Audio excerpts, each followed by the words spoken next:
Olá, eu sou o professor Michio Kaku. A história da civilização humana é, em sua essência mais profunda, uma história sobre a energia. Se olharmos para a trajetória da nossa espécie, desde o momento em que éramos caçadores-coletores nômades nas planícies da África até o presente, onde somos arquitetos de cidades de vidro e aço, conectadas por uma rede digital planetária, vemos que cada salto evolutivo foi impulsionado pela nossa capacidade de dominar uma nova fonte de energia. Primeiro, dominamos o fogo, queimando madeira para afastar a escuridão e cozinhar alimentos. Depois, aprendemos a aproveitar o vento para empurrar nossos navios e a água para girar nossas mós. Mais tarde, mergulhamos na era do carbono, queimando carvão e petróleo para alimentar a Revolução Industrial. E, no século passado, desbloqueamos o núcleo do átomo, liberando a força que mantém a matéria unida.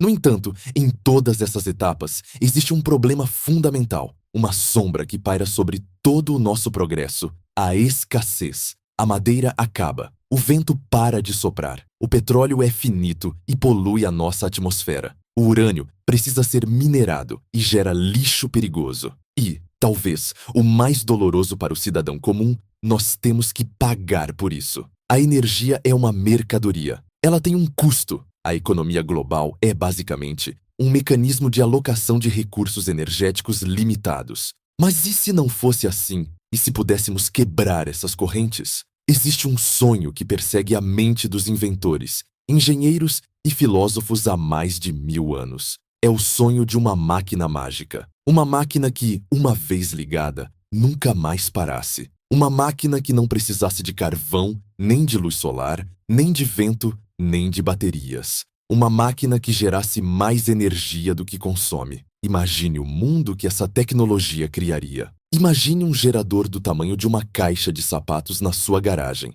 Você aperta um botão e ele começa a zumbir baixinho. Ele alimenta as luzes da sua casa, o ar-condicionado, carrega o seu carro elétrico e aquece a sua piscina. E ele faz isso dia após dia, ano após ano, para sempre, sem nunca pedir um centavo em troca. Energia livre, energia infinita. Esse conceito mudaria tudo. A pobreza desapareceria, pois o custo de produzir comida e água potável através da dessalinização cairia para zero. As guerras por petróleo se tornariam memórias bárbaras do passado. Poderíamos viajar para as estrelas em naves que nunca ficam sem combustível. Seria a utopia final, o paraíso na Terra. Esse é o sonho do moto perpétuo. É o santo graal da engenharia. E, infelizmente, é a maior miragem da física. Se você entrar no YouTube hoje, encontrará milhares de vídeos com títulos sensacionalistas prometendo energia livre. Você verá rodas de bicicleta com ímãs de neodímio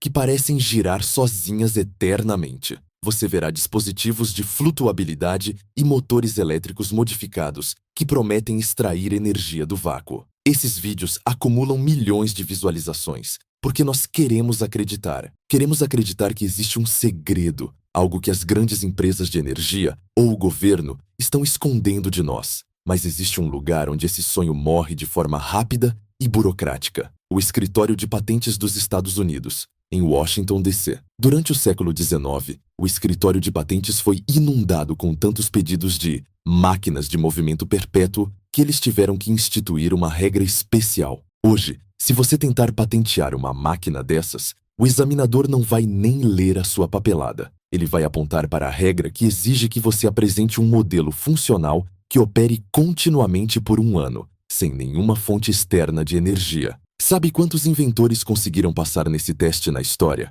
Nenhum.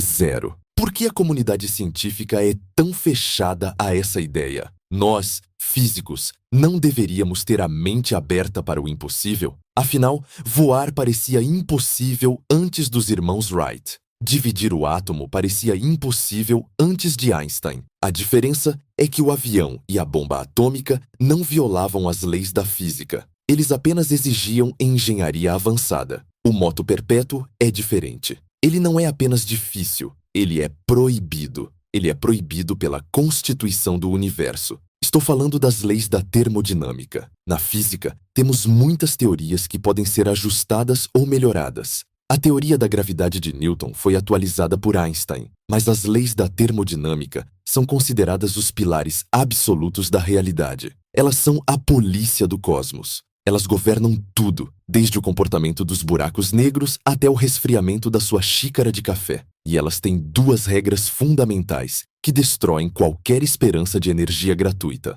A primeira lei da termodinâmica é a lei da conservação de energia. Ela diz algo muito simples e intuitivo. A energia não pode ser criada nem destruída, apenas transformada de uma forma para outra. Isso significa que o universo é um jogo de soma zero. A quantidade total de energia no cosmos é fixa desde o Big Bang. Se você quer que uma máquina realize trabalho, acender uma lâmpada, girar uma roda, levantar um peso, você tem que fornecer energia para ela. Essa energia tem que vir de algum lugar. Pode vir de ligações químicas, gasolina, de movimento de elétrons, eletricidade ou de fótons, luz solar. Uma máquina de moto perpétuo que gera energia livre estaria violando a primeira lei. Ela estaria criando energia do nada. Pense nisso como um banco cósmico. O gerente do Banco Universal é muito rigoroso. Você não pode sacar dinheiro, energia da sua conta, se você não fez um depósito antes.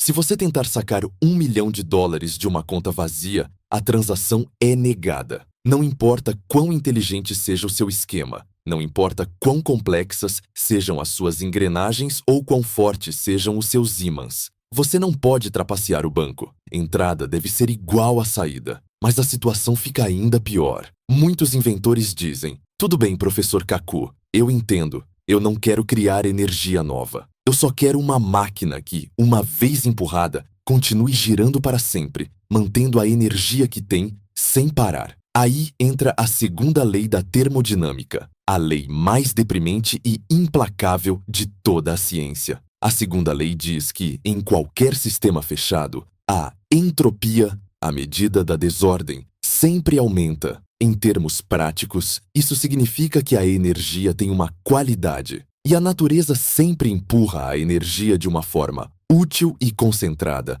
para uma forma inútil e dispersa. Essa forma inútil geralmente é o calor. Toda vez que uma engrenagem gira, existe atrito. Toda vez que uma corrente elétrica passa por um fio, existe resistência elétrica. Toda vez que um pistão se move, existe turbulência no ar. O atrito é o imposto inevitável que a natureza cobra em cada transação. Você não pode escapar dele. O atrito rouba uma parte da energia do movimento da sua máquina e a transforma em calor, que escapa para o ambiente e se perde para sempre. Isso significa que você não pode nem mesmo empatar o jogo. Se a sua roda tem 100 joules de energia cinética agora, daqui a 1 segundo, ela terá 99,9 joules. O 0,1 joule virou calor nos rolamentos. Daqui a 1 hora, ela terá 50 joules. Eventualmente, ela vai parar. Sempre. Há um ditado famoso entre os físicos que resume a tragédia da termodinâmica em termos de um jogo de apostas.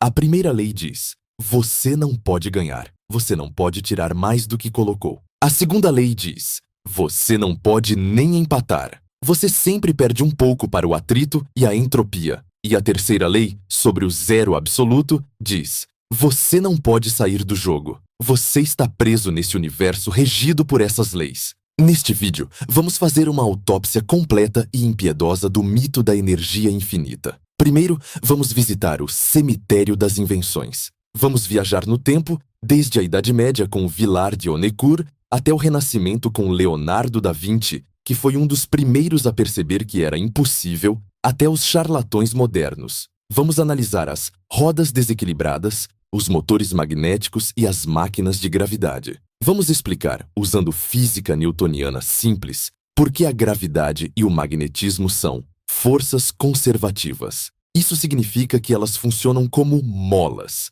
Elas podem armazenar energia, mas não podem gerá-la. Se a gravidade te ajuda a descer de um lado da roda, ela vai te atrapalhar exatamente com a mesma força para subir do outro lado. O ganho líquido é sempre zero. Segundo, vamos mergulhar fundo no assassino silencioso, a entropia. Vamos entender por que o tempo só anda para frente. Por que o café quente esfria mas o café frio nunca esquenta sozinho sugando o calor da sala. Vamos discutir por que a eficiência de 100% é fisicamente impossível e por que o universo inteiro está caminhando lentamente, ao longo de trilhões de anos, para uma morte térmica, onde toda a energia estará tão dispersa que nenhuma máquina, nem mesmo a vida, poderá funcionar. Terceiro, vamos explorar as tentativas de trapaça mais sofisticadas da física teórica. Vamos falar sobre o demônio de Maxwell, um experimento mental fascinante proposto no século XIX, onde um pequeno demônio tenta separar moléculas quentes de frias sem gastar energia, aparentemente violando a segunda lei. Vamos ver como a teoria da informação e a computação moderna resolveram esse paradoxo, provando que informação é física e que o simples ato de pensar e apagar memórias gera calor. O demônio paga o preço da entropia com o próprio cérebro. E, finalmente, vamos abordar a obsessão moderna com a energia do ponto zero e os mitos sobre Nikola Tesla. Existe energia no vácuo do espaço vazio? A mecânica quântica diz que sim, o vácuo ferve com partículas virtuais. Então, por que não podemos plugar uma torradeira no vácuo? Vamos explicar o efeito Casimir e mostrar que, para extrair energia, você precisa de uma diferença de potencial, um lugar mais baixo para a energia fluir. E não existe lugar mais baixo que o vácuo. Tentar tirar energia do ponto zero é como tentar encher um balde com água do mar enquanto você está mergulhado no fundo da Fossa das Marianas. Não há para onde a água cair. O título deste vídeo diz que criar energia infinita é impossível. E eu não uso essa palavra levianamente. Na ciência, muitas coisas que achávamos impossíveis se tornaram reais. Mas quebrar a termodinâmica não é um problema de engenharia. É um problema de lógica fundamental. Não existe almoço grátis neste universo. Mas como veremos na conclusão, isso não é motivo para desespero. Embora não possamos ter energia infinita que viola as leis, podemos ter energia vasta e abundante que as respeita. Não precisamos de magia perpétua, precisamos de fusão nuclear e da energia das estrelas. Preparem-se para ver as engrenagens pararem e a realidade se impor. Bem-vindos ao mundo implacável da termodinâmica. Agora que estabelecemos as leis fundamentais do jogo, a constituição do universo, que proíbe a criação de energia a partir do nada, precisamos sair da teoria e entrar na oficina. Precisamos sujar as mãos com graxa e poeira. Vamos visitar o que eu gosto de chamar de o cemitério das invenções. Não é um lugar de vergonha, é um lugar de esperança humana, de criatividade e, infelizmente, de uma teimosia trágica contra a realidade. Se você caminhar por esse cemitério, verá milhares de lápides metafóricas. Em cada uma delas, jaz o sonho de um inventor que acreditou ter enganado a natureza. E, curiosamente, se você olhar para os desenhos deixados por eles, verá que a história se repete. As mesmas ideias, os mesmos mecanismos, as mesmas falácias lógicas aparecem repetidamente, século após século, mudando apenas os materiais. Na Idade Média, eram madeira e ferro. Hoje, são impressão 3D e ímãs de neodímio. Mas o erro fatal permanece idêntico. Vamos começar nossa autópsia com o clássico dos clássicos,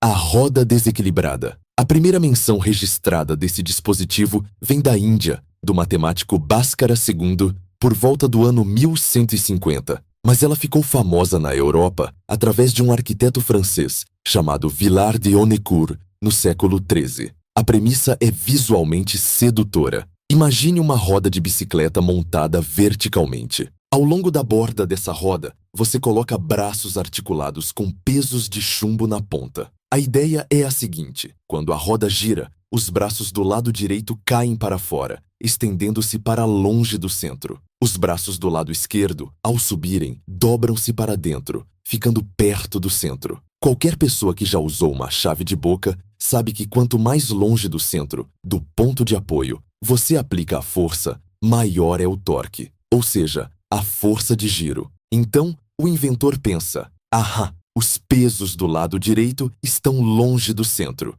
então eles têm um braço de alavanca longo e geram muito torque para baixo. Os pesos do lado esquerdo estão perto do centro, então eles geram pouco torque contra o movimento. O lado direito é mais pesado que o esquerdo. Logo, a roda vai girar para sempre no sentido horário, impulsionada por esse desequilíbrio perpétuo. Parece lógico, não é? Quando você olha para o desenho no papel, parece óbvio que vai funcionar. É tão convincente que até Leonardo da Vinci, um dos maiores gênios da humanidade, passou anos desenhando e testando essas rodas. Mas então, você constrói a máquina. Você a empurra. Ela gira um pouco e para. Ela balança para frente e para trás, como um pêndulo morrendo, até parar em uma posição de equilíbrio estático. Por que falhou? Onde está o erro? A gravidade parou de funcionar? O erro não está na gravidade, está na contagem. O inventor esqueceu de contar os pesos. Vamos olhar para a geometria da roda com os olhos de um físico. Sim, é verdade que os pesos do lado direito, estendidos, geram mais torque individualmente porque estão mais longe do eixo. Mas, devido à curvatura da roda e ao ângulo dos braços, em qualquer momento dado, existem menos pesos do lado direito do que do lado esquerdo. O lado esquerdo, os pesos recolhidos, tem menos torque por peso, mas tem uma concentração maior de pesos. A natureza é uma contadora perfeita. Ela equilibra os livros com precisão decimal infinita. O torque extra ganho pela distância no lado direito é exata e perfeitamente cancelado pelo número extra de pesos no lado esquerdo. O resultado da soma dos torques é zero. Leonardo da Vinci, após falhar repetidamente, percebeu isso. Em suas anotações, ele escreveu uma frase lapidar que deveria estar na porta de entrada de todo laboratório de física. Ó, buscadores do movimento perpétuo, quantos sonhos vãos vocês perseguiram? Vão e tomem o seu lugar junto com os alquimistas. Ele entendeu que tentar extrair energia da gravidade com uma roda é como tentar tirar água de um balde usando o mesmo balde. Você não sai do lugar, mas o sonho não morreu com Da Vinci. Ele evoluiu. Hoje, a obsessão mudou da gravidade para uma força que parece ainda mais mágica: o magnetismo. Se você abrir o YouTube agora, verá milhares de vídeos de motores magnéticos. O design típico envolve um rotor, uma ventoinha com ímãs colados em ângulo e um estator, uma base fixa, com outro ímã. A ideia é usar a repulsão. Sabemos que polos iguais se repelem. Se você posicionar os ímãs corretamente, o ímã fixo vai empurrar o ímã do rotor. Quando o rotor girar, o próximo ímã entra na linha de tiro e é empurrado também. E assim por diante. A força magnética é invisível e poderosa. Você sente a pressão na sua mão quando tenta juntar dois ímãs fortes. Parece que existe uma energia latente ali, gritando para ser liberada. O inventor pensa: ímãs empurram coisas. Se empurra, gera trabalho. Se eu arranjar os ímãs em círculo, eles vão se empurrar para sempre. Aqui está a dura realidade física que destrói o motor magnético. O magnetismo não é uma fonte de energia. O magnetismo é uma força conservativa. Para entender isso, você precisa parar de pensar no ímã como uma bateria e começar a pensar nele como uma mola. Imagine uma mola de aço. Se você apertar a mola, ela armazena energia potencial elástica. Se você soltar, ela empurra de volta e libera essa energia. Mas a mola, por si só, não tem energia. Ela só devolve a energia que você gastou para apertá-la. Um ímã permanente é exatamente a mesma coisa, mas a mola é feita de campo magnético invisível. Quando você aproxima dois polos norte, você sente uma resistência. Você tem que fazer força, gastar energia muscular para aproximá-los. Você está carregando a mola magnética. Se você soltá-los, eles se afastam. Eles devolvem a energia que você investiu. Em um motor magnético, para que a roda gire, um ímã do rotor precisa se aproximar do ímã fixo e depois se afastar dele. Quando ele se afasta, ele ganha um empurrão, energia positiva. Mas para completar a volta, o próximo ímã tem que se aproximar do campo repulsivo. Ao se aproximar, ele sofre resistência, energia negativa. Ele é freado. A energia que você ganha na saída é exatamente igual à energia que você perde na entrada. Não importa a geometria. Não importa se você usa escudos de mu-metal para tentar bloquear o campo em metade do ciclo, porque mover o escudo também gasta energia. A integral de linha de um campo conservativo em um caminho fechado é sempre zero. Em português, claro, o empurrão que te ajuda a girar é cancelado pelo freio que te impede de entrar na zona de repulsão. O motor magnético para na posição de equilíbrio onde as forças se anulam, exatamente como a roda de gravidade. E se ele girar por um tempo? Bem, às vezes você vê vídeos onde o motor gira por 10 minutos ou 1 hora. Isso geralmente acontece porque os ímãs estão se desmagnetizando. Se você conseguir extrair alguma energia, ela não vem do nada, ela vem da destruição da ordem interna do ímã. O ímã perde sua força. Você está consumindo o ímã como se fosse uma bateria química muito ineficiente e cara. Não é energia infinita, é apenas uma pilha de estado sólido morrendo lentamente. Outra categoria frequente no nosso cemitério são as máquinas de flutuabilidade. Essas são fascinantes. Imagine um tubo vertical, cheio de água. Dentro dele passa uma corrente, como uma corrente de bicicleta, cheia de bolas de ping-pong ou cortiça. A ideia: o lado da corrente que está dentro da água flutua para cima, porque as bolas são leves. O lado da corrente que está fora da água cai para baixo, puxado pela gravidade. Parece perfeito. A força de empuxo de Arquimedes empurra um lado para cima. A gravidade puxa o outro para baixo. Giro eterno. Onde está o truque? Onde a física escondeu a pegadinha? O problema está na entrada. Para que a corrente gire, as bolas de ping-pong que desceram pelo lado de fora precisam entrar no tubo de água pela parte de baixo para recomeçar o ciclo de subida. Elas têm que passar por uma válvula ou selo na base do tanque. Mas pense na pressão da água. A água no fundo do tanque tem peso. Ela quer sair pelo buraco. A pressão é alta. Para empurrar uma bola de ping-pong, que é cheia de ar e leve, para dentro da água no fundo do tanque, você tem que lutar contra a pressão da coluna de água que quer cuspir a bola para fora. A quantidade de energia que você ganha quando a bola flutua até o topo é exatamente igual à quantidade de energia que você precisa gastar para empurrar a bola para dentro do tanque na parte de baixo. O trabalho realizado pelo empuxo é anulado pelo trabalho necessário para inserir o objeto no fluido. Mais uma vez, o gerente do banco cósmico fez as contas. O saldo é zero. A máquina não se move. Existe também a variação da ação capilar. Sabemos que a água sobe espontaneamente por tubos muito finos ou por um pano, desafiando a gravidade. Isso se chama capilaridade. Então, o inventor pensa: vou fazer um tubo fino onde a água sobe sozinha até o topo e depois ela cai numa roda d'água lá embaixo, gerando energia, e cai de volta na bacia para subir de novo. Genial, certo? Exceto por um detalhe: a tensão superficial. A mesma força que puxa a água para cima no tubo, a atração entre as moléculas de água e o vidro, é a força que segura a água lá em cima. A água sobe, chega na borda do tubo e fica lá. Ela forma uma gota pendurada, mas não cai. Para fazer a gota se soltar e cair na roda, você precisa quebrar a tensão superficial. E adivinhe, a energia necessária para sacudir a gota e fazê-la cair é igual à energia que a água ganhou subindo. A natureza é implacável. Ela não dá descontos. Todas essas invenções, a roda de Bhaskara, o motor de ímãs permanentes, a corrente de flutuabilidade, a roda capilar, falham pelo mesmo motivo fundamental, um motivo que Isaac Newton codificou na física clássica: o conceito de força conservativa e potencial. Gravidade, magnetismo e eletrostática são campos conservativos. Imagine que o campo de energia é como uma paisagem de montanhas e vales.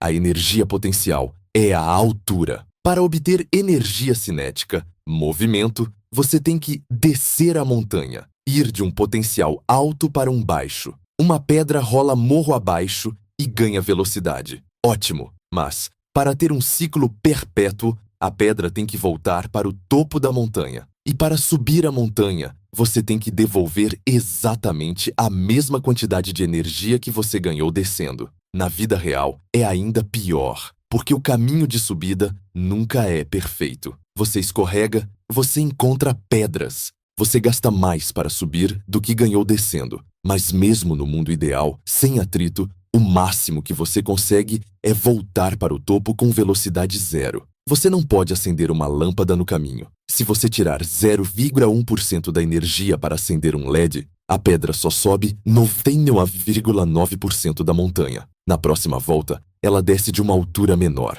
O ciclo decai. A máquina para. Os inventores do moto perpétuo muitas vezes são chamados de loucos, mas eu prefiro vê-los como sonhadores, que não leram as letras miúdas do contrato da realidade. Eles olham para o ímã e veem uma fonte de combustível, mas o ímã não é combustível. O combustível é consumível. Ele queima e libera energia química armazenada. O ímã é uma estrutura. É como uma viga de aço. Uma viga sustenta um prédio, exerce força contra a gravidade por 1000 anos, mas não gasta energia para fazer isso. É uma força estática. Trabalho, na física, é força vezes deslocamento. W. Ingero F. Ich dot dollar. Se não há deslocamento na direção da força líquida ao longo de um ciclo completo, o trabalho total é nulo. Então, visitamos o cemitério e vimos que todas as máquinas baseadas em truques de força falharam. Nenhuma roda gira para sempre apenas rearranjando pesos.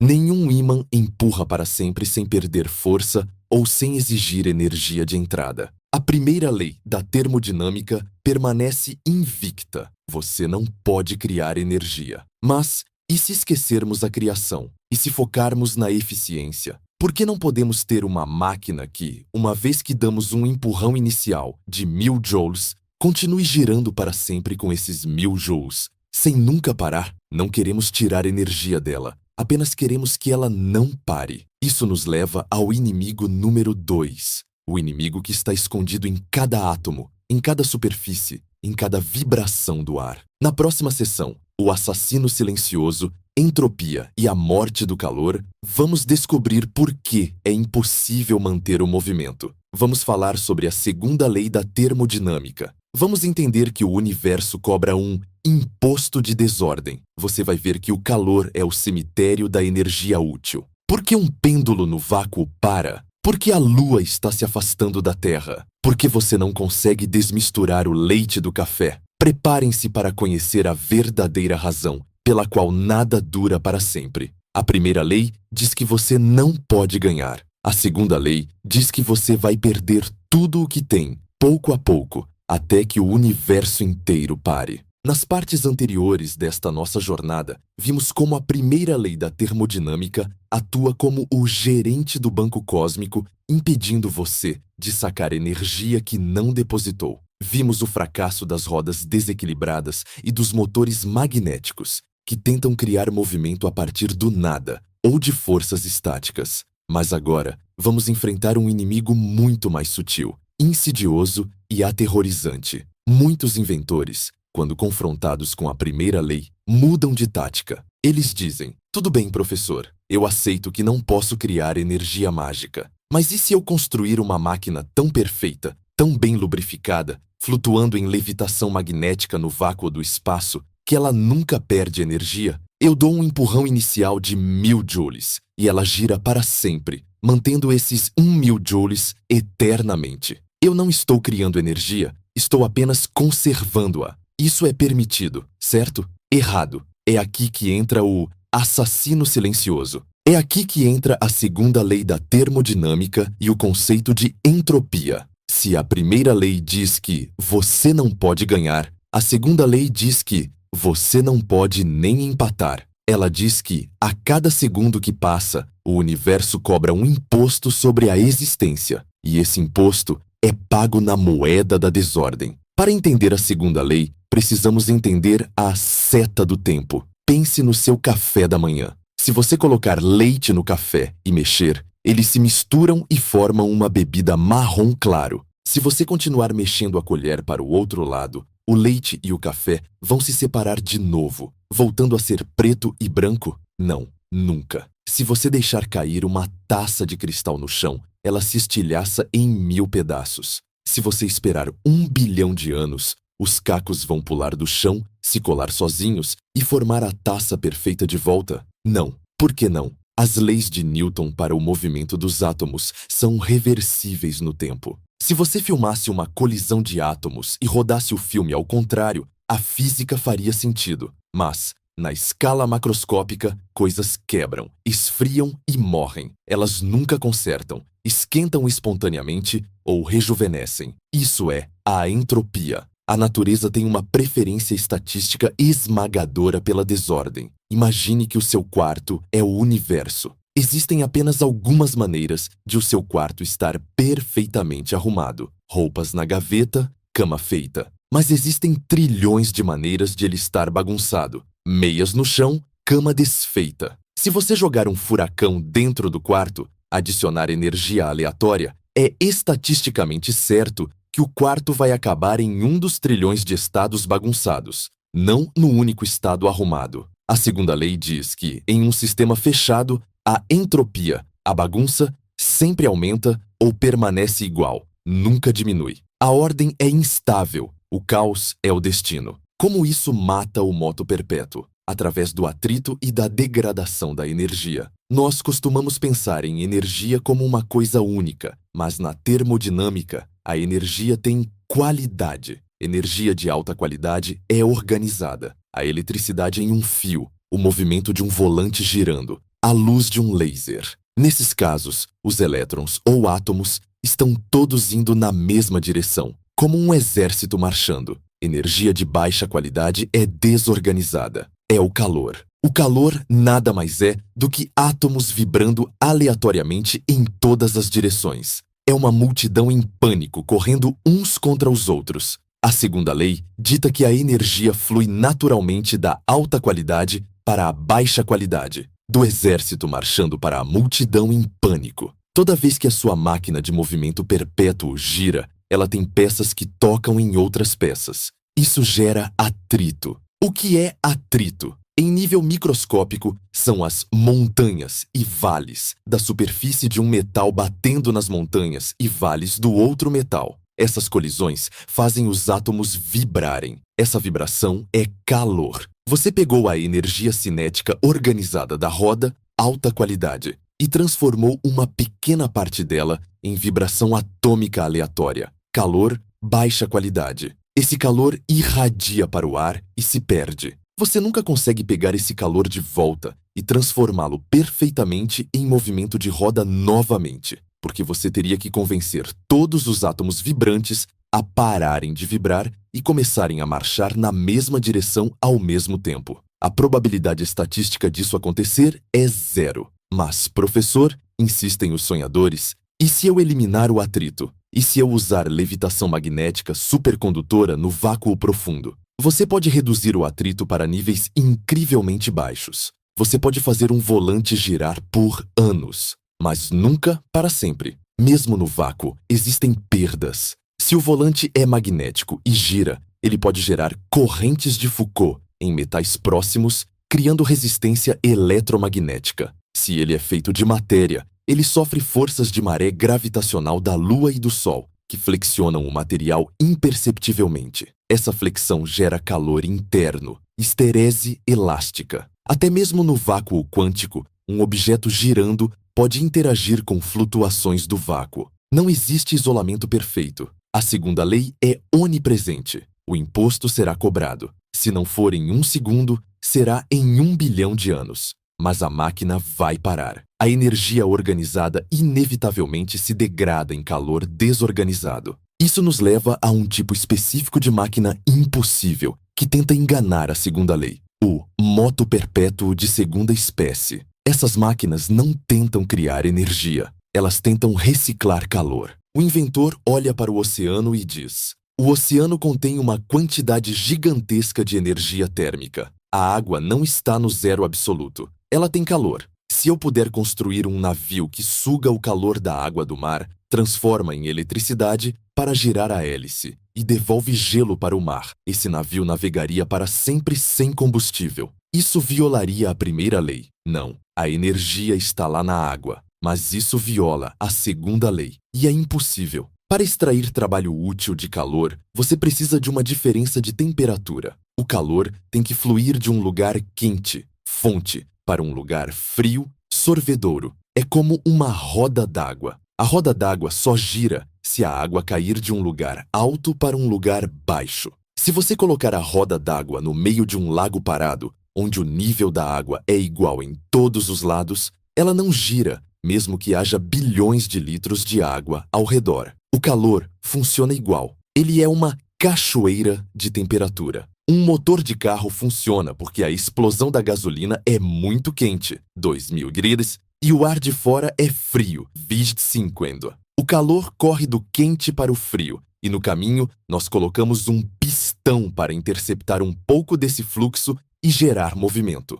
O navio no oceano não funciona porque o mar e o ar estão quase na mesma temperatura. Não há desnível, não há para onde o calor correr. Você está tentando rodar uma turbina num lago estagnado de energia térmica. Nicolas Léonard Sadi Carnot, um gênio francês do século XIX, descobriu isso antes mesmo de sabermos o que eram átomos. Ele criou o Teorema de Carnot, que define o limite máximo de eficiência de qualquer motor térmico. A eficiência nunca é 100%. A fórmula depende das temperaturas. Eficiência, Giblas 1, temperatura fria, temperatura quente. Para ter 100% de eficiência e criar um moto perpétuo que recicla todo o seu calor, a sua temperatura fria teria que ser zero absoluto, 273,15 degrees de Celsius. Como não temos um reservatório de zero absoluto no bolso, sempre jogamos calor fora. O escapamento do seu carro é quente. A parte de trás da sua geladeira é quente.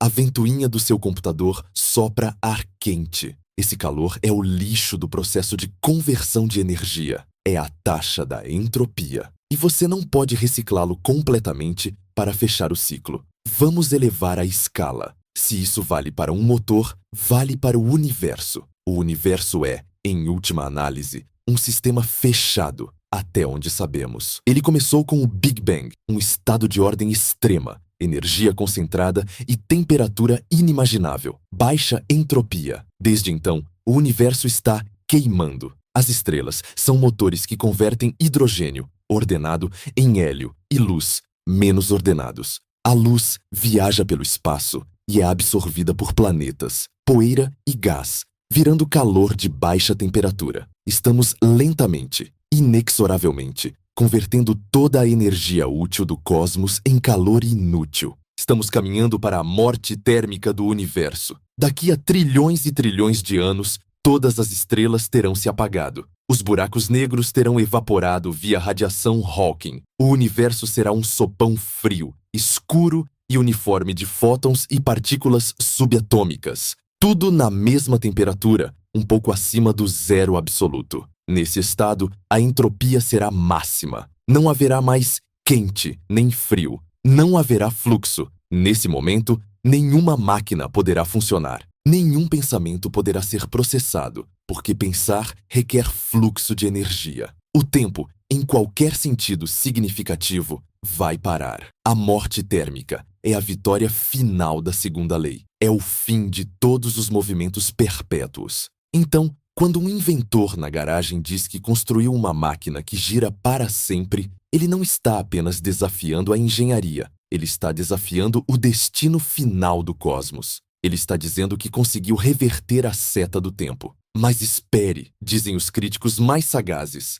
A vida viola a entropia. Um bebê cresce e se torna um adulto complexo e ordenado. Uma árvore transforma ar e terra em madeira estruturada. A vida cria ordem a partir do caos. Esse é um mal-entendido comum. A segunda lei diz que a entropia aumenta em um sistema fechado. Um ser vivo não é um sistema fechado. Nós somos sistemas abertos. Nós comemos. Nós respiramos. Nós absorvemos luz solar. A árvore cria ordem interna. Mas a que custo? Madeira, ela absorve a luz solar de alta qualidade e emite calor de baixa qualidade. Ela transpira água. Ela quebra moléculas. Se você desenhar uma caixa ao redor da árvore e do sol, a entropia total da caixa aumentou massivamente. A pequena ilha de ordem que é a vida é paga por um oceano de desordem criado no sol. Nós somos máquinas de dissipar entropia. Nós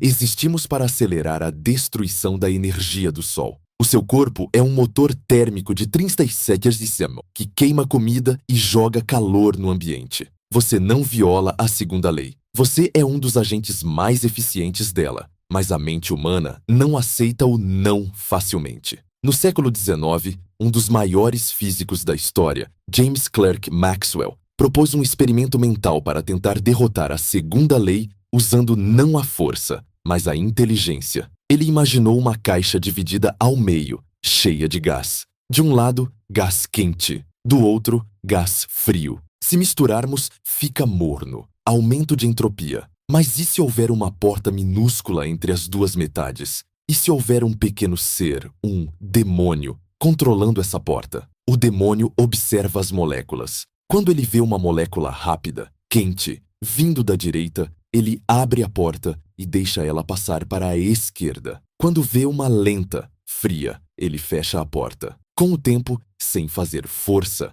apenas escolhendo, o demônio concentraria todo o calor de um lado e o frio do outro. Ele criaria ordem a partir do caos. Ele reduziria a entropia. Ele teria criado uma bateria térmica eterna a partir do ar ambiente. Por quase 100 anos, o demônio de Maxwell assombrou a física. Parecia que a inteligência podia violar a termodinâmica. Parecia que a informação era isenta de custo energético. Na próxima sessão, o demônio de Maxwell, tentando enganar a informação, vamos descobrir como esse paradoxo foi resolvido. E a resposta é surpreendente. Ela conecta a física à ciência da computação. Vamos ver que saber custa energia. Vamos descobrir o princípio de Landauer, que diz que apagar um bit de informação gera uma quantidade específica de calor. O cérebro do demônio precisa gravar onde estão as moléculas. Quando a memória dele enche, ele precisa apagar para aprender mais. E o ato de apagar a memória gera mais entropia do que a que ele economizou separando o gás. O computador é um motor térmico. O pensamento queima energia. Preparem-se para ver como a física salvou a segunda lei, transformando a informação em uma grandeza física. O demônio está morto, e a conta de luz dele era astronômica. Até agora, nesta nossa investigação sobre a impossibilidade da energia infinita, nós lidamos com inventores de garagem, com rodas de madeira, ímãs e correntes flutuantes. Lidamos com o que eu chamo de ataques de força bruta contra as leis da física. Essas tentativas falham porque são desajeitadas. Elas tentam ignorar o atrito ou a gravidade, e a natureza as derruba com um simples golpe de realidade. Mas, no final do século XIX, surgiu um desafio à segunda lei da termodinâmica que não veio de um charlatão ou de um engenheiro confuso. Veio de um dos maiores gênios que a humanidade já produziu, James Clerk Maxwell, o pai do eletromagnetismo. Maxwell sabia que não podia quebrar a lei com força bruta. Então, ele propôs algo muito mais perigoso e sutil. Ele propôs derrotar a entropia usando a inteligência. Ele propôs trocar a força pela informação. Estamos prestes a entrar na mente do demônio de Maxwell. Para entender o poder desse paradoxo, que tirou o sono dos físicos por quase 100 anos, precisamos visualizar o cenário que Maxwell desenhou em 1867. Imagine uma caixa fechada, cheia de gás. O ar que você está respirando agora serve de exemplo. Sabemos, pela física estatística, que a temperatura desse gás não é uniforme em nível microscópico. A temperatura é apenas uma média. Na média, a sala está a 20 graus Celsius. Mas, individualmente, algumas moléculas de nitrogênio estão se movendo muito rápido, quentes, e outras estão se movendo muito devagar, frias. É uma mistura caótica. A entropia é alta, porque a ordem é baixa. O rápido e o lento estão misturados aleatoriamente. Agora imagine que dividimos essa caixa ao meio com uma parede. Na parede existe uma pequena porta, uma portinhola microscópica, leve como uma pena e sem atrito. Guardando essa porta, existe um ser minúsculo, inteligente e observador. Vamos chamá-lo de o demônio. O demônio não faz força. Ele não empurra as moléculas. Ele apenas observa e toma decisões. Ele olha para o lado direito da caixa. Quando ele vê uma molécula rápida vindo em direção à porta, ele abre a portinhola rapidinho e deixa ela passar para o lado esquerdo. Quando ele vê uma molécula lenta vindo, ele fecha a porta e a mantém na direita. Ao mesmo tempo, ele olha para o lado esquerdo. Quando vê uma molécula lenta vindo, ele abre e deixa ela passar para a direita. Quando vê uma rápida, ele bloqueia. Pense no que está acontecendo aqui. O demônio está agindo como um segurança de boate muito seletivo. Ele está separando a multidão. Depois de algum tempo, sem realizar trabalho mecânico pesado, porque a porta é leve e ele só a move quando a molécula está chegando, o demônio consegue um resultado milagroso. O lado esquerdo da caixa fica cheio de moléculas rápidas. Ele fica quente. O lado direito da caixa fica cheio de moléculas lentas. Ele fica frio. O demônio criou uma diferença de temperatura a partir de um gás morno e uniforme. Ele criou ordem a partir do caos. Ele diminuiu a entropia do sistema fechado. Por que isso é catastrófico para a física? Porque, uma vez que você tem uma diferença de temperatura, um lado quente e um lado frio, você pode conectar um motor térmico, como uma máquina a vapor ou um motor Stirling, entre os dois lados e gerar eletricidade. O motor vai rodar usando o calor do lado esquerdo e jogando o resíduo no lado direito. Mas espere, o demônio continua trabalhando. Enquanto o motor tenta equalizar as temperaturas, aumentando a entropia, o demônio continua separando as moléculas, diminuindo a entropia. Se o demônio for rápido o suficiente, ele pode manter a diferença de temperatura para sempre. O resultado seria um moto perpétuo de segunda espécie. Você poderia pegar um navio, colocar um demônio de Maxwell no porão, controlando a água do mar, e o navio navegaria para sempre extraindo calor do oceano, deixando um rastro de blocos de gelo para trás, sem gastar uma gota de combustível. Isso não viola a conservação de energia. O calor do mar está sendo usado, mas viola a segunda lei. A entropia está diminuindo espontaneamente. Se o demônio de Maxwell for possível, a crise energética acabou. O universo não precisa morrer na morte térmica. A inteligência pode reciclar a energia infinitamente. Durante décadas, os físicos lutaram para encontrar o erro. Alguns disseram: a porta tem peso. O demônio gasta energia para abrir a porta. Maxwell respondeu: faça a porta teoricamente sem massa. Faça-a deslizar sem atrito. O problema persiste. Outros disseram: o demônio precisa ver as moléculas. Para ver, ele precisa de luz. A luz carrega energia e perturba o sistema. Esse argumento, proposto por Léon Brillouin na década de 1950, parecia promissor. O demônio precisa acender uma lanterna para ver as partículas no escuro da caixa. A energia da bateria da lanterna e o calor gerado pela absorção dos fótons aumentariam a entropia global, mais do que a separação das moléculas a diminuiria. Parecia que o demônio estava exorcizado.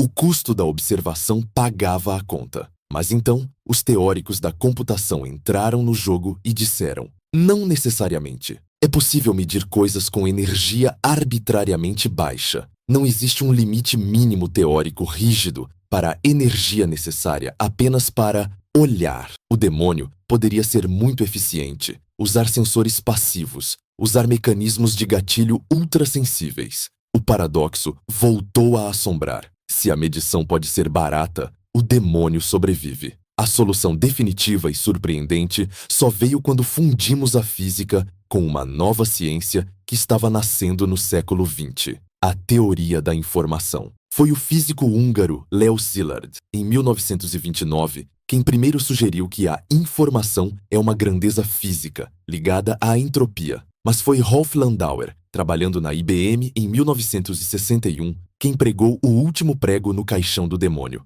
E a descoberta dele é profunda. O custo não está em saber. O custo está em esquecer. Vamos analisar o cérebro do demônio, ou o microchip que controla a porta. Para fazer o seu trabalho, o demônio precisa saber o estado de cada molécula que se aproxima. Essa é rápida ou essa é lenta. Isso é um bit de informação, 0 ou 1. Ele mede a molécula, guarda o bit na memória e decide abrir ou fechar. Ótimo, ele processou a primeira molécula. Agora vem a segunda molécula. Ele mede, guarda o bit e decide. Agora a terceira. O problema é que o demônio é um ser finito dentro de uma caixa finita. A memória dele não é infinita. Imagine que o cérebro dele é como um bloco de notas. Ele anota a velocidade de cada molécula. Eventualmente, o bloco de notas fica cheio. Para continuar trabalhando, para continuar separando o gás eternamente, o demônio precisa, em algum momento, apagar as anotações antigas para escrever as novas. Ele precisa resetar sua memória. Ele precisa transformar o estado gravado de volta para um estado em branco, pronto para uso. Aqui entra o princípio de Landauer. Landauer provou matematicamente que qualquer operação logicamente irreversível e apagar informação é irreversível, porque você não pode recuperar o que foi apagado. Deve necessariamente dissipar uma quantidade mínima de calor no ambiente. Apagar um bit de informação gera uma quantidade de calor igual a kBt × 2 dólares, onde kB é a constante de Boltzmann e T é a temperatura. Isso parece um número pequeno e técnico, mas a implicação é cósmica. Informação é física. O ato de apagar a memória do demônio agita os átomos do cérebro dele. O cérebro do demônio esquenta. Quanto ele esquenta? Os cálculos de Charles Bennett, em 1982, mostraram o balanço final. A quantidade de entropia, desordem, gerada pelo calor de apagar a memória do demônio é exatamente igual ou maior do que a quantidade de entropia, ordem, que ele criou separando o gás. O demônio não viola a segunda lei. Ele apenas transfere a entropia do gás para o seu próprio cérebro ou para a bateria do seu computador. Para manter o gás frio e ordenado, o demônio precisa transformar a própria mente em uma fornalha de caos. Se você colocar a caixa inteira na balança termodinâmica, o gás, a porta e o demônio, a entropia total aumentou. O sistema não é perpétuo. O demônio precisa comer, precisa de energia para rodar seu disco rígido e precisa de um sistema de refrigeração para não derreter o próprio cérebro. O navio no oceano não funciona porque o computador necessário para rodar o demônio consumiria mais energia do que o motor extrairia da água. Isso não é apenas teoria abstrata. Isso é a realidade que limita o Vale do Silício hoje. Por que o seu smartphone esquenta quando você joga um jogo pesado? Por que os data centers do Google e da Amazon precisam ser construídos perto de rios ou no Ártico para resfriamento? Não é apenas porque os fios têm resistência elétrica. Mesmo se tivéssemos supercondutores perfeitos, os computadores ainda esquentariam. Eles esquentam porque estão processando informação. Eles estão trocando bilhões de zeros e uns por segundo. Cada vez que um transistor muda de estado e sobrescreve o estado anterior, ele paga o imposto de Landauer. Nós estamos longe do limite de Landauer hoje. Nossos computadores são milhões de vezes mais ineficientes do que o limite teórico. Mas o princípio permanece. Pensar custa energia. Computar é um processo termodinâmico.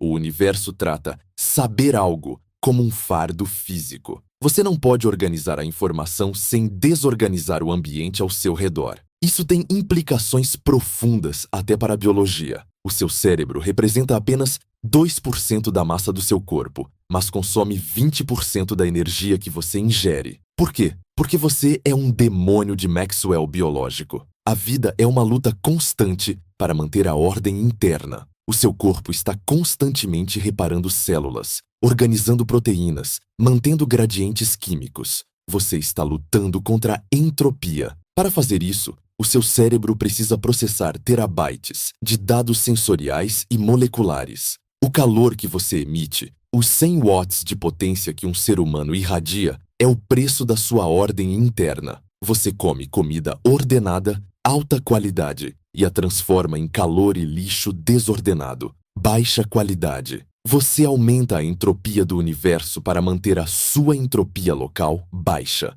O sonho de criar uma inteligência artificial que resolva o problema da energia sem consumir energia é uma falácia. Uma IA superinteligente seria um superprocessador de informação e, portanto, um supergerador de calor. Então, o demônio de Maxwell nos ensinou uma lição valiosa. Ele nos mostrou que a segunda lei da termodinâmica é ainda mais robusta do que imaginávamos. Ela não se aplica apenas a pistões, vapor e engrenagens. Ela se aplica a bits, bytes, neurônios e pensamentos. A fronteira entre física e informação desapareceu. Isso significa que o moto perpétuo intelectual é tão impossível quanto o moto perpétuo mecânico. Você não pode enganar a natureza sendo esperto. A natureza cobra ingresso para o show da inteligência. Mas, curiosamente, essa derrota abriu uma nova porta. Ao entender a física da informação, começamos a entender a computação reversível e a computação quântica. Se não apagarmos a informação, se guardarmos todos os bits de lixo para sempre, teoricamente poderíamos computar sem gerar calor mínimo. Isso é a base teórica para computadores do futuro que consumiram quase zero de energia. Mas quase zero não é zero. E guardar o lixo para sempre exige memória infinita, o que não existe. No fim, o demônio está morto. Ele morreu de insolação causada pelo próprio esforço de organizar o mundo. Agora que eliminamos a força bruta, máquinas mecânicas e a astúcia, o demônio, resta um último refúgio para os crentes na energia infinita. Um lugar onde a intuição humana falha e onde a magia parece real. O mundo quântico. Muitos dizem, professor, esqueça os motores e os demônios. Olhe para o vazio. O vácuo não é vazio. Tesla disse que o espaço está cheio de energia radiante. A física quântica diz que existe a energia do ponto zero. Por que não podemos simplesmente plugar um fio no tecido do espaço-tempo e drenar essa energia ilimitada? É uma pergunta justa, e a resposta é uma das coisas mais estranhas da física moderna. Na próxima sessão, Energia do ponto zero, o sonho de Tesla e o vácuo quântico. Vamos explorar a fronteira final. Vamos ver que sim, o vácuo tem energia, muita energia, mas vamos descobrir por que ela é inútil para nós. Vamos usar a analogia do mergulhador no fundo do oceano. Existe uma pressão enorme, energia, ao redor dele, mas ele não pode usá-la para rodar uma turbina. Por quê? Porque ele não tem um ralo. Preparem-se para desmistificar o efeito Casimir e entender por que Nikola Tesla, apesar de ser um gênio, estava errado sobre a energia livre do éter. A física quântica não é um passe livre para violar a termodinâmica. Ela é apenas um carcereiro com regras mais estranhas. Até agora, passamos a maior parte do nosso tempo desmantelando máquinas mecânicas e demônios teóricos. Vimos que a primeira e a segunda lei da termodinâmica são guardiões implacáveis que impedem qualquer tentativa de gerar energia do nada ou de reciclar calor perfeitamente. Mas, para muitos entusiastas da energia livre, tudo o que discutimos até agora é irrelevante. Eles dizem que estamos olhando para o lugar errado. Eles dizem que estamos presos na física do século XIX, obcecados com pistões e vapor, enquanto a verdadeira revolução está escondida no próprio tecido do espaço vazio. Eles apontam para uma figura messiânica, um gênio injustiçado, que supostamente descobriu o segredo e foi silenciado pelas grandes corporações. Nikola Tesla. Estamos entrando agora no território da energia do ponto zero e do vácuo quântico. A lenda diz que Tesla construiu um carro Pierce Arrow em 1931 que rodava sem gasolina e sem baterias, movido por uma misteriosa caixa preta que captava energia do éter. Tesla falava frequentemente sobre energia radiante e sobre como o universo é uma grande roda de engrenagens energéticas na qual poderíamos nos plugar. A ideia é sedutora. Vivemos mergulhados em um oceano de energia invisível. Não precisamos queimar carvão, só precisamos aprender a colocar a tomada no ar. Mas o que a física moderna real tem a dizer sobre isso? Tesla estava delirando ou ele viu algo que nós ignoramos? A resposta é fascinante. Tesla estava certo sobre a existência da energia, mas estava fundamentalmente errado sobre a nossa capacidade de extraí-la. Para entender isso, precisamos deixar o mundo do senso comum e mergulhar na mecânica quântica. Na física clássica de Newton, se você pegar uma caixa, tirar todos os átomos,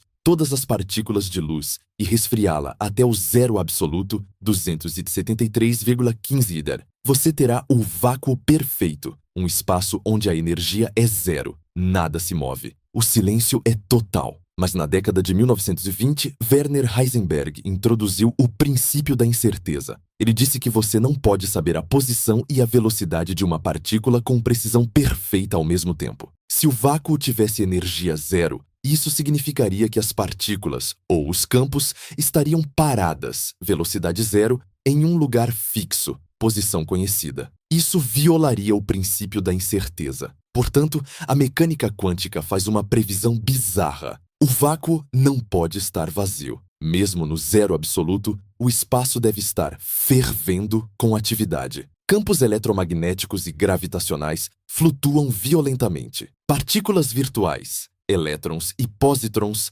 aparecem do nada, vivem por um breve atossegundo e se aniquilam, devolvendo a energia ao vácuo. É como uma espuma efervescente. O que chamamos de vácuo é, na verdade, um plênum de atividade frenética. Isso se chama energia do ponto zero, zero point energy, porque é a energia que resta quando a temperatura chega ao ponto zero. Durante muito tempo, os físicos acharam que isso era apenas um artifício matemático. Mas em 1948, o físico holandês Hendrik Casimir propôs um experimento para provar que essa energia era real. Imagine duas placas de metal polido colocadas no vácuo, muito próximas uma da outra, separadas por micrômetros. No mar revolto do vácuo quântico, existem ondas de todos os tamanhos, ondas longas e ondas curtas, mas, entre as duas placas, o espaço é apertado. As ondas longas não cabem ali, apenas as ondas curtas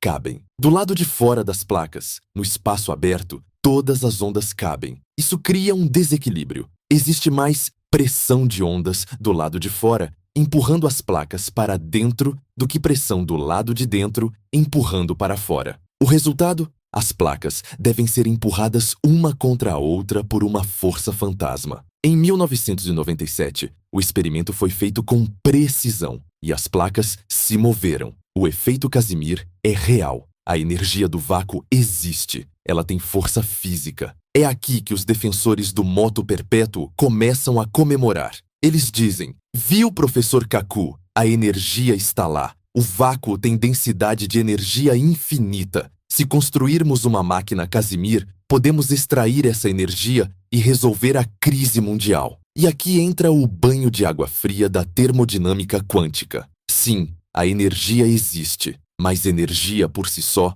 não realiza trabalho. O que realiza trabalho é a diferença de energia. Para gerar eletricidade, a água tem que cair de cima para baixo. O calor tem que fluir do quente para o frio. A eletricidade tem que ir do polo positivo para o negativo. Você precisa de um gradiente. Você precisa de um estado de energia mais baixo para onde fluir. A energia do ponto zero é, por definição, o estado fundamental, ground state, do universo. É o piso do porão. É o nível mais baixo possível de energia que um sistema pode ter. Você não pode esfriar o vácuo para extrair calor, porque ele já está no fundo do poço térmico. Você não pode fazer a energia cair para um nível mais baixo, porque não existe nível mais baixo. Vamos usar uma analogia. Imagine que você é um mergulhador no fundo da Fossa das Marianas, a 11 quilômetros de profundidade. Existe uma quantidade colossal de energia ao seu redor. A pressão da água, milhares de toneladas esmagando cada centímetro quadrado.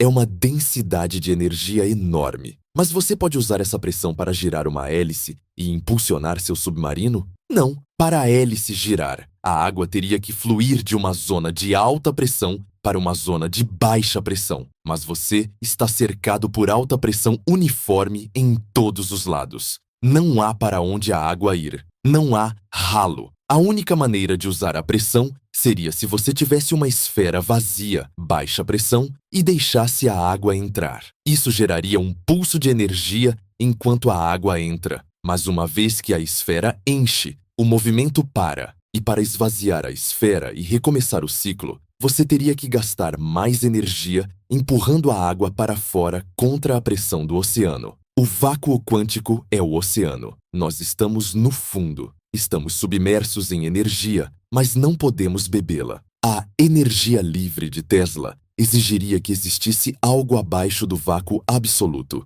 um subvácuo para onde pudéssemos drenar a entropia. E a física, até onde sabemos, diz que esse lugar não existe. Mas, insistem os teóricos, e o efeito Casimir? As placas se movem, isso é movimento, isso é energia. Sim, as placas se juntam. Você pode extrair uma quantidade minúscula de energia única vez quando elas batem uma na outra, o clack. Mas agora elas estão coladas. Para separar as placas e recomeçar o ciclo, você tem que fazer força para puxá-las contra a pressão do vácuo. A energia que você gasta para rearmar a armadilha. Casimir é exatamente igual à energia que ela liberou ao fechar, mais as perdas por atrito. É novamente uma força conservativa. É como uma mola quântica. O efeito Casimir não é uma fonte de combustível. É uma bateria potencial que já vem descarregada. Além disso, há um problema de magnitude que muitas vezes é ignorado. Quando os cálculos da teoria quântica de campos são feitos para estimar quanta energia existe no vácuo,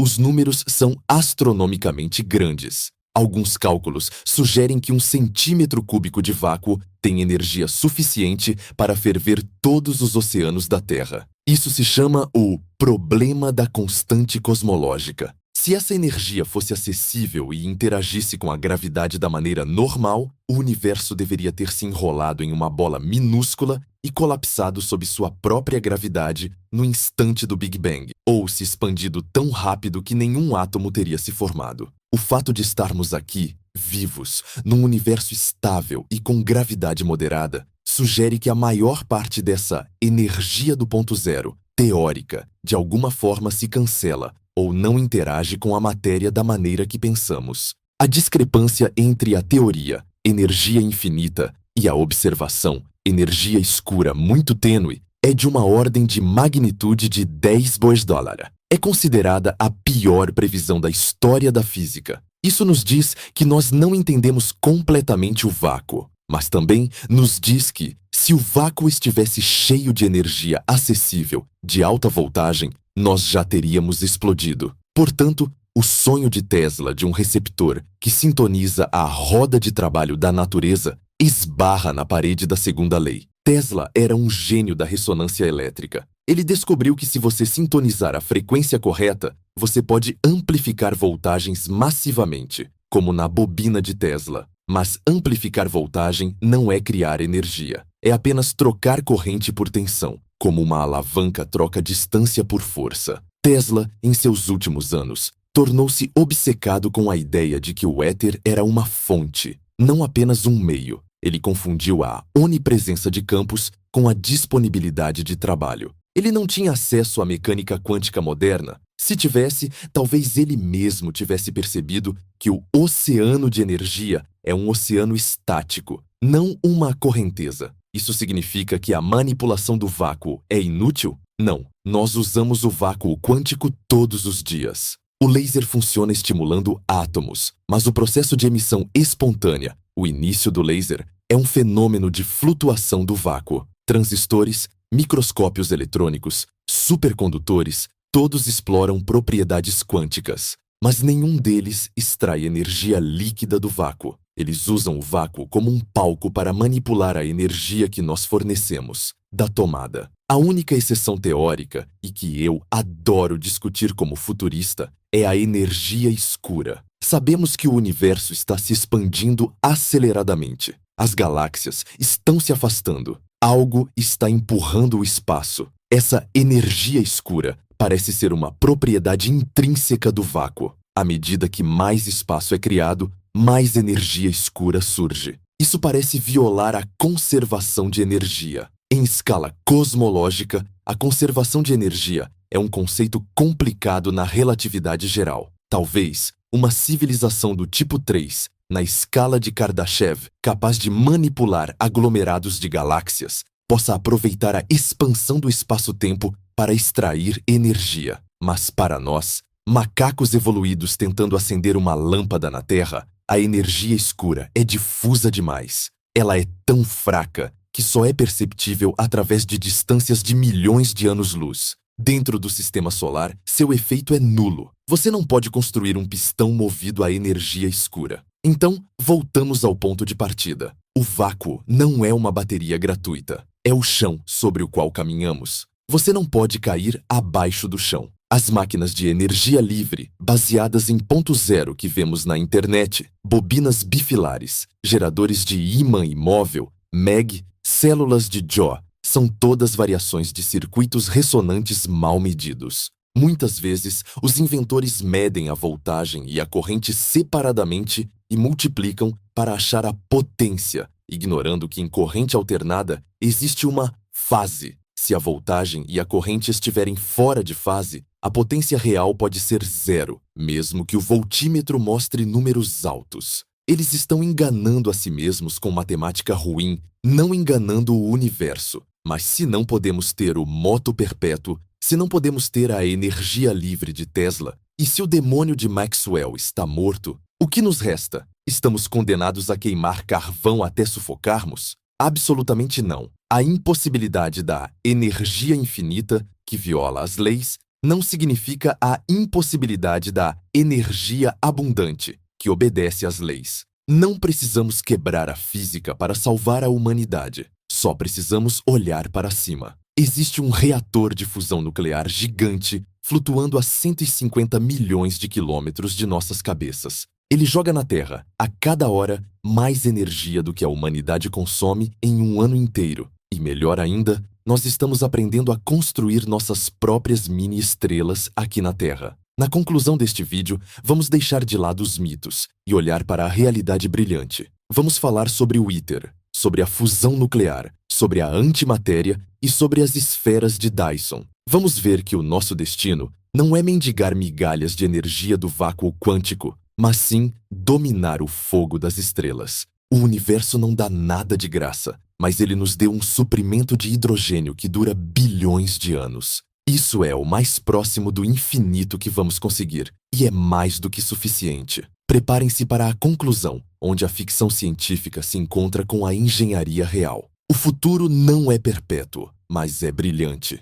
Chegamos ao final desta longa jornada pelas fronteiras da física e da engenharia. Passamos a última hora e meia desmantelando sonhos. Visitamos o cemitério das invenções e vimos rodas pararem, ímãs perderem a força e demônios inteligentes morrerem de insolação causada pelo próprio pensamento. Vimos que o escritório de patentes e as leis da termodinâmica não são vilões malvados que querem esconder o segredo da energia livre. Eles são os guardiões da realidade. A primeira lei nos ensinou que não podemos criar algo do nada. A segunda lei nos ensinou que não podemos vencer o atrito e a entropia. E a mecânica quântica nos ensinou que, embora o vácuo tenha energia, não temos um ralo para onde drená-la. Para muitos, essa conclusão pode parecer deprimente. Parece que estamos presos em um universo avarento, que cobra cada centavo de energia e nos condena a uma morte térmica lenta e fria.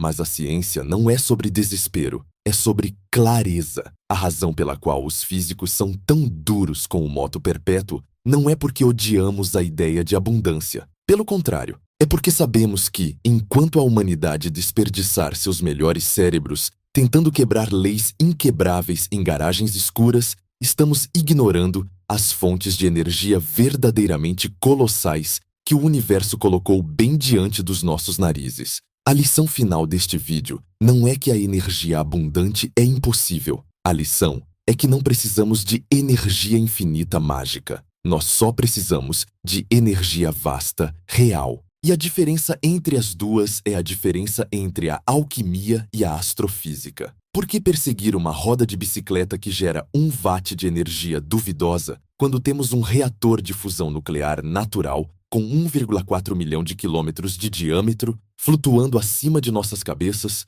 Estou falando, é claro, do Sol. A solução para a crise energética da humanidade e o passaporte para o nosso futuro nas estrelas não está em violar a termodinâmica, mas em dominá-la na escala dos deuses. Estamos falando sobre a fusão nuclear controlada. Olhem para as estrelas. O que elas são? Elas são máquinas que desafiam a entropia localmente por bilhões de anos. Elas pegam o elemento mais simples e abundante do universo, o hidrogênio, e o esmagam com uma força gravitacional tão intensa que os núcleos atômicos se fundem. Quando 2 átomos de hidrogênio se fundem para criar hélio, uma pequena fração da massa é perdida. Essa massa perdida é convertida em energia pura, seguindo a equação mais famosa da história. E é mc2 como a velocidade da luz, c$, é um número enorme. Uma quantidade minúscula de massa gera uma quantidade titânica de energia. É por isso que o Sol brilha. É por isso que a vida existe.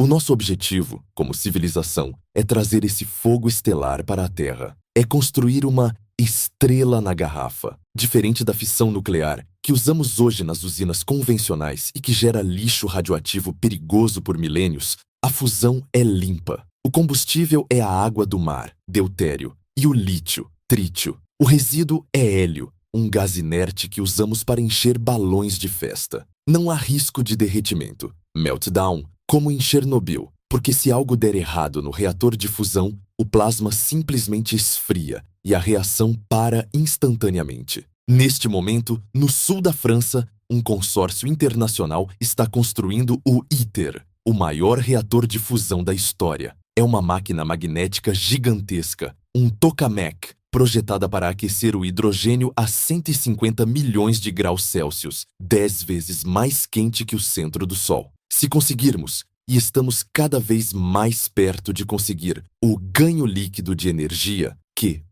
de forma sustentada, teremos resolvido o problema da energia para sempre. Um copo de água do mar contém energia potencial de fusão equivalente a um barril de petróleo. Com a fusão, a escassez torna-se um conceito obsoleto. Poderemos dessalinizar toda a água que quisermos, reciclar todo o nosso lixo em seus elementos atômicos e iluminar as cidades do mundo sem emitir 1 grama de carbono. Não é moto perpétuo, porque o hidrogênio acaba, mas ele dura milhões de anos. Para todos os fins práticos humanos, é infinito, mas vamos sonhar maior. Vamos olhar para o futuro distante, para a escala de Kardashev. O astrofísico Nikolai Kardashev classificou as civilizações baseando-se em quanta energia elas consomem. Uma civilização tipo 1 controla toda a energia do seu planeta. Eles controlam o clima, os vulcões, os terremotos. Nós, atualmente, somos tipo 0,7.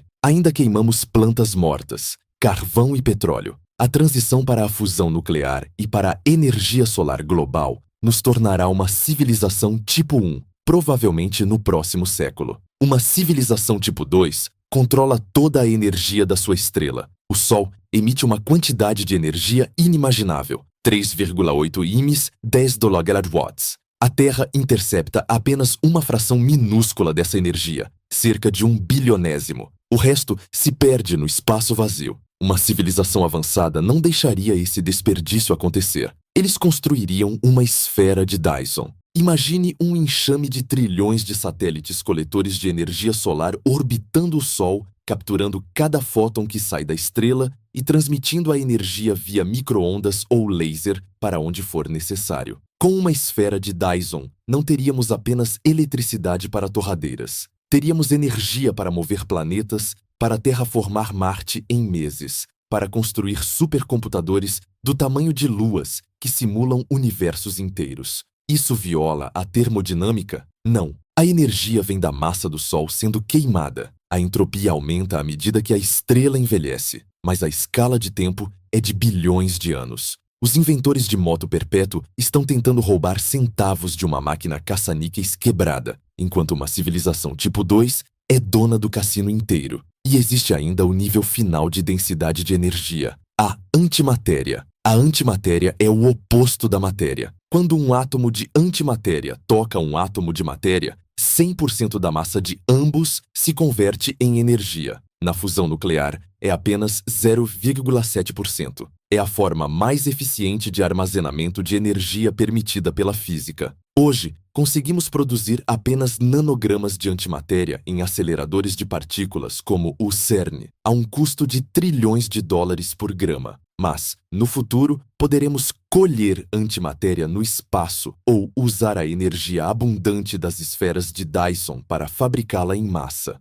Naves movidas a antimatéria nos permitiriam viajar a uma porcentagem significativa da velocidade da luz, abrindo a galáxia para a colonização humana. Novamente, não é magia, é física. É difícil, perigoso e caro, mas é possível. A conclusão filosófica desta nossa investigação é que o ser humano precisa amadurecer. A busca pelo moto perpétuo é um desejo infantil. É o desejo de ter algo sem dar nada em troca. É o desejo de um mundo sem consequências, sem custo, sem morte. Mas o universo adulto funciona com base na troca. A entropia é o preço da complexidade. O tempo passa porque a entropia aumenta. A vida só é possível porque consumimos energia ordenada e excretamos desordem. Aceitar as leis da termodinâmica não é uma derrota, é um rito de passagem. Significa que paramos de procurar atalhos mágicos e começamos a fazer o trabalho duro de engenharia real. Significa que aceitamos nosso lugar no cosmos como gerenciadores de energia e não como mágicos. O futuro da humanidade não será construído por uma roda magnética girando eternamente num porão. Será construído por reatores de fusão brilhando como sóis artificiais nas nossas cidades. Será construído por satélites colhendo a luz pura no espaço. Será construído por naves estelares que navegam nos ventos de laser e na aniquilação da antimatéria. Nós somos, como dizia Carl Sagan, poeira das estrelas contemplando as estrelas. E o nosso destino é nos tornarmos mestres da energia estelar. Não precisamos violar as leis da física para sermos deuses. Só precisamos entendê-las e usá-las. Então, da próxima vez que você vir um vídeo de energia livre na internet, não fique com raiva. Tenha compaixão pelo sonho, mas tenha respeito pela realidade. Olhe para a tomada na sua parede. A eletricidade que sai dali vem de turbinas, de reatores, de painéis solares. Ela vem do esforço humano em domar a natureza. E olhe para o céu. O Sol está lá, queimando 600 milhões de toneladas de hidrogênio por segundo, oferecendo-nos toda a energia que jamais precisaremos, se tivermos a sabedoria de estender a mão e pegá-la. O impossível é apenas uma palavra que usamos para coisas que ainda não temos a engenharia para fazer, exceto o moto perpétuo. Esse é realmente impossível, e ainda bem que é, porque um universo sem entropia seria um universo sem tempo, sem mudança e sem vida. A entropia é o que permite que a história aconteça. Eu sou o professor Michio Kaku. Obrigado por explorarem comigo os limites do possível. Continuem questionando, continuem sonhando, mas mantenham os pés firmes nas leis da física. O universo é um lugar incrível o suficiente sem precisarmos inventar milagres falsos. A verdadeira magia está na realidade. Até a próxima viagem pelo cosmos.